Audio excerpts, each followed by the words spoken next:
So one final thing about removing your personal protective equipment before you leave lab, you can still have chemicals on that equipment, and if you go and touch, say, a doorknob, okay, with that equipment on, then that can transfer those chemicals to that doorknob. So then the next person who comes along and puts their hand on the doorknob is putting their hands right on the chemicals. So they can get skin damage from that. Okay, so that's why that's a big thing. You also need to remove personal protective equipment before touching phones, Chromebooks, anything that you're really going to handle without gloves on. Okay, you need to be careful about that. So again, remove gloves before handling common items like phones, doorknobs, Chromebooks, etc. You need to keep your work areas clean and uncluttered. Okay, you're not going to be taking your backpacks into the back area to work in lab, just because if you're walking around and you've got acid in a beaker and your foot gets caught in a backpack strap, you're going to stumble and you can easily fling that acid at someone. Okay, so a lot of times in lab, it's not so much you're going through these safety procedures to protect yourself, though there is a lot of that in there. A lot of it is you're doing these safety procedures to protect your fellow students. Okay, you cannot block emergency showers, eye washes, exits, or hallways. So nothing goes in front of either of the doors, in front of the eye wash station, or in front of the shower, or the fire blanket and the fire extinguisher.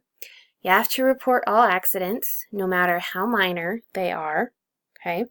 Never engage in horseplay, which is always the phrase they use in these write-ups on lab safety. So don't mess around, don't prank each other, don't hit each other, don't throw things at each other, anything like that. Okay, or other acts of mischief in the labs. If I see any of that, you sit. That's it, no questions, you're out. Okay, again, I do not mess around with this. Never remove chemicals from the facility without authorization. I will not give you authorization for that, so never remove chemicals from the lab. Okay? Don't even take them up to the desks in the front of the classroom. They stay in the lab area, and that's it. Okay? And talking about the removing chemicals, this is a story that my organic chem professor told in college. He went to high school back in, I think he said the 1950s or so, when they didn't really care too much about lab safety all that much.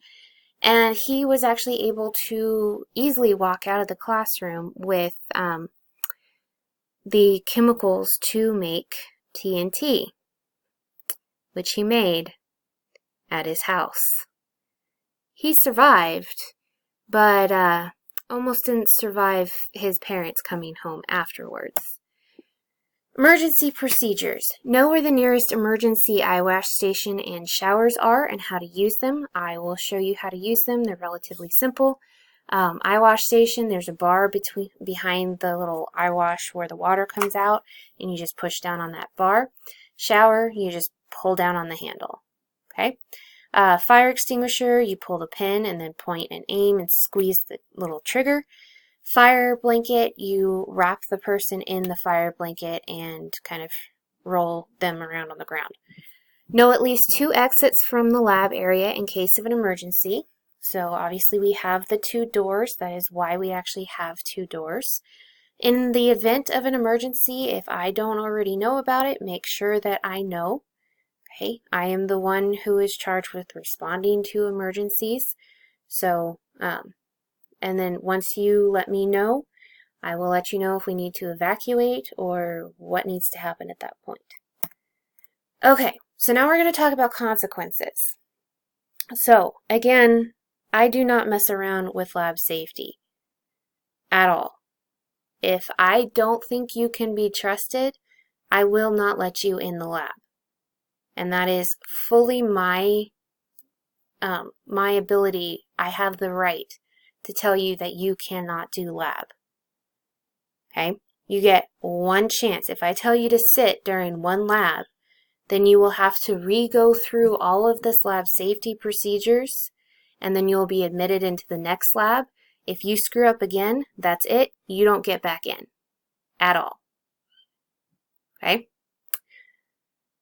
So, again, I have the right to pull you out of lab at any time. I don't accept anyone messing around in lab. I don't accept any kind of behavioral issues in lab. Okay? Because, well, it might be something that you think is no big deal, and you do it all the time, whatever. If you start messing around like that in lab, you can seriously hurt someone. Okay? So the consequences for that in lab, the consequences to the other person that you're messing around with, that is magnified. And so the consequences to you in the lab on your own, okay, are also magnified. I have actually worked pretty hard to find some relatively interesting labs for us to do, okay, but you will not get to do them if you cannot respect the fact that the lab is dangerous. And on that note, that is the end of lab safety.